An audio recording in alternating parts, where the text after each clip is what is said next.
चलिए खबरों में आगे बढ़ते हैं और रुख करते हैं एक बड़ी जानकारी का। 6 महीने बाद मर्डर के मामले में बड़ा खुलासा हुआ है। हत्या के बाद शव के 35 टुकड़े किए गए थे। 18 दिनों तक शव को ठिकाने लगाया गया। दिल्ली से बड़ी खबर, चौंका देने वाला मामला सामने आया है। आरोपी आफताब, आपको बता दें कि 6 महीने पहले श्रद्धा की हत्या की गई थी। मृतका संग लिव इन में रहता था आरोपी, और 6 महीने बाद आखिरकार खुलासा हुआ। शिवेंद्र अमिताभ हमारे सहयोगी ज्यादा जानकारी के साथ हमारे साथ फोन पर जुड़ रहे हैं। शिवेंद्र, 6 महीनों के बाद आखिरकार खुलासा हुआ है। बताया जा रहा है कि कई टुकड़े किए गए थे शव के और उसके बाद ठिकाने लगाया गया था। पुलिस ने ये किस तरह से कामयाबी हासिल की? मामले का खुलासा कैसे हुआ है? देखिए, आपको बता दें, ये देश की राजधानी दिल्ली के मेहरौली थाने की पुलिस ने जो है 6 महीने पहले लगभग हुई हत्या के मामले को अब सुलझा लिया है। और बताया जा रहा है इसमें आफताब और श्रद्धा का मामला था। ये दोनों दोस्त थे जो कि एक कॉल सेंटर में काम करते थे और लिव इन रिलेशनशिप में रहते थे। परिवार का लगातार विरोध था, लेकिन दोनों भागकर दिल्ली आ गए और लगातार वो वहां रहने लगे। जिसके बाद आफताब श्रद्धा के ऊपर लगातार दबाव बना रहा था कि उससे शादी करे। इसी को लेकर लड़ाई झगड़े होते थे, जिसके बाद इतने बुरे तरीके से उसके शरीर पे वार किया और 35 टुकड़ों में उसके शरीर को काटा, जिससे उसकी बहुत बुरी तरीके से मौत हो गई। और उसके बाद से वो फरार हो गया था।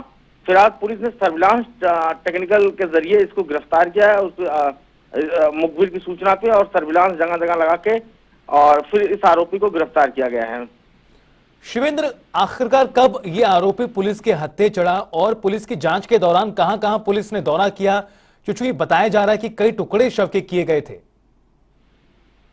जी बिल्कुल, उसकी मई में बेरहमी से हत्या कर डाली थी और 100 को टुकड़े अलग अलग करके जंगल में फेंक दिए थे। पुलिस सूत्रों के मुताबिक आफताब और ने श्रद्धा की गला घोटकर हत्या की थी और आरी से 35 टुकड़े करके अपने घर में रखे। इसके लिए आफताब ने एक बड़ा फ्रिज खरीद कर लाया था और 18 दिन तक वह रात के 2 बजे तक टुकड़ों को एक प्लास्टिक में बैग में लेकर जाता था और फेंक कर आ जाता था। इस तरह से इतना बड़ा मतलब घिनौना चेहरा उसका सामने आया है, ऐसे सुन के भी रोंगटे खड़े हो जाए इंसान के।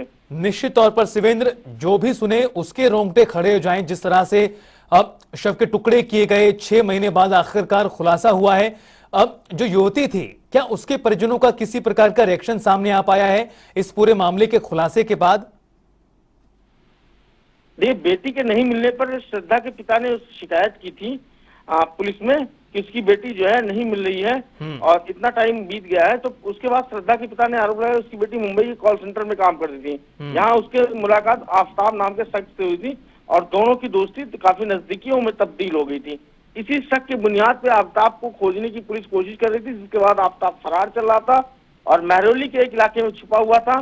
जिसके बाद पुलिस ने अपने सर्विलांस मोबाइल फोन के जरिए जो है इसको अरेस्ट किया है और कई जगह अपने ठिकाने बदला इसने जो है, और आखिरकार पुलिस को एक बड़ी सफलता लगी और ऐसे आरोपियों को, और मुझे लगता है कानून जो है बड़ी सख्त सजा देगा।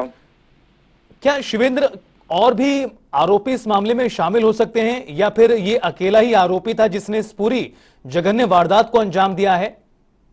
देखिए, इसमें पूरे मामले में पुलिस ने 3 सुधों के साथ 120B की भी धारा ऐड की हुई है, ताकि और लोगों की जानने की कोशिश की जा रही कि और कौन लोग शामिल थे।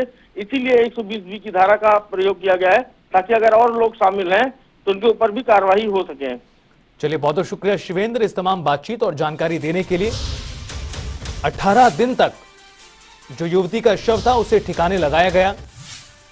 हालांकि 6 महीने पहले इस हत्या को अंजाम दिया गया था और अब जाकर पूरे मामले का खुलासा हुआ है। रोंगटे खड़े कर देने वाली ये पूरी जघन्य वारदात।